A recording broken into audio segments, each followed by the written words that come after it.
So here we are, Okinawan fighting arts. One of the things that Taiko would always teach us is that, you know, in movies when we're going clang, clang, all this kind of fun stuff that you see on TV is just that. It's fun, it's theatrical, and doesn't really carry the practical edge on it. So I'm going to share with you guys a couple of things that can make it practical. The first thing is attacking the hands. As simple as that. If he can't hold it, it's not going to be a weapon for him to use. So he's wearing some lacrosse gloves for protection. I suggest you guys find some too. You can go to your local sports store and get some, or you can even go to a consignment shop or even yard sales. Just, you know, keep an eye out. I know especially in colder places, it's more likely to find these kind of things used at yard sales or Goodwills than down south in the hotter regions of the country. So anytime that you get into a kamae, your fighting posture, it's a bit of an invitation. So and it reveals a lot about what's going on. So if he was to get back and do this right here, there's only a few things he could do from this posture. And mainly is come down with this hammer as he comes and strikes. Boom, okay? So anytime I see people kind of do this or this kind of fancy stuff, it really actually exposes them and exposes their weaknesses. So regardless of what stance he takes, the hands are real easy to hit. So the first key is to always angle out just like in empty hand stuff. Come on this way, Cody. So always finding angles, never stay on line. So as he goes to strike, I can just right away come into the hand this way. He goes to strike, I can angle out this way and hit from there. So this could be more of like what's called a temis, and just hitting the hand, ow, now I can't hold it kind of thing, doing structural damage to the bones. But then from there it can progress.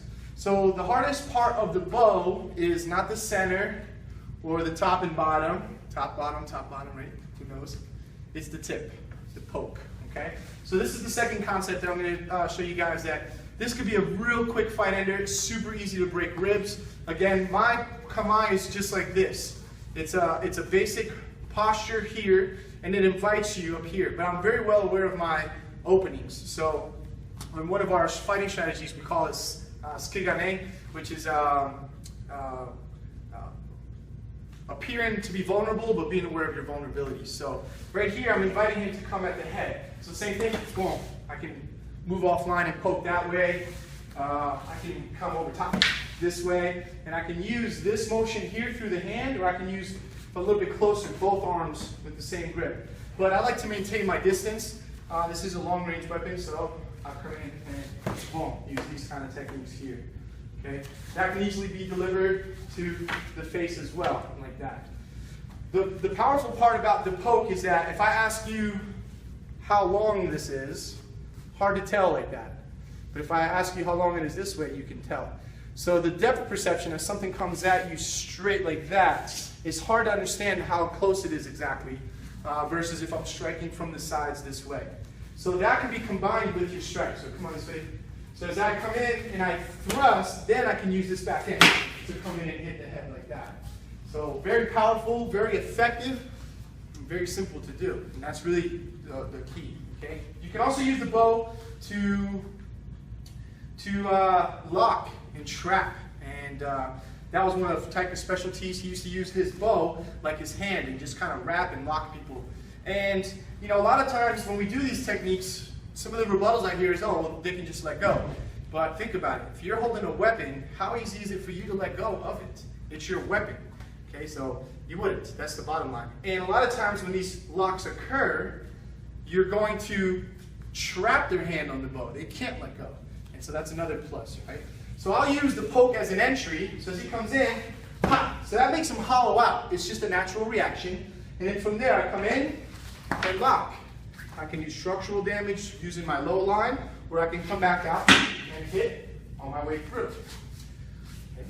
I can also come underneath the bow. So if he goes to strike high, I come in this way.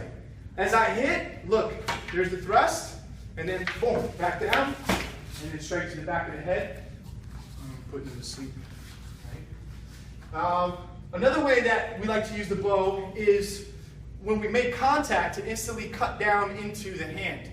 And so that's how you get the person to let go of the bow, is by hitting them in the hand. They're not going to go, ah, they're going to go, ah, and you kind of react this way. It's natural, right? Come on, forward around.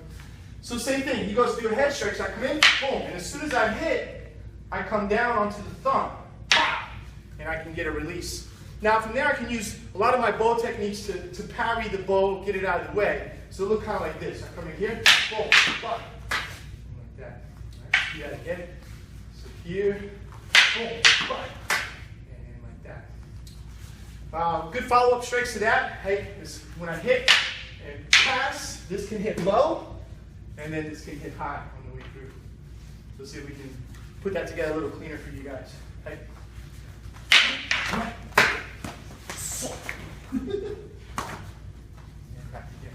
Not as clean as I wanted it. Still working, I guess. Alright, I guess that's it for Bujutsu. We'll see you guys June 12th to 13th with the rest of the RyuTe family and my good friend Kyoshi Troy Price and the RyuTe Bujutsu Kai. We're going to be doing all kinds of amazing things. This was just a snippet of that awesomeness that's going to happen. So I look forward to seeing you guys here.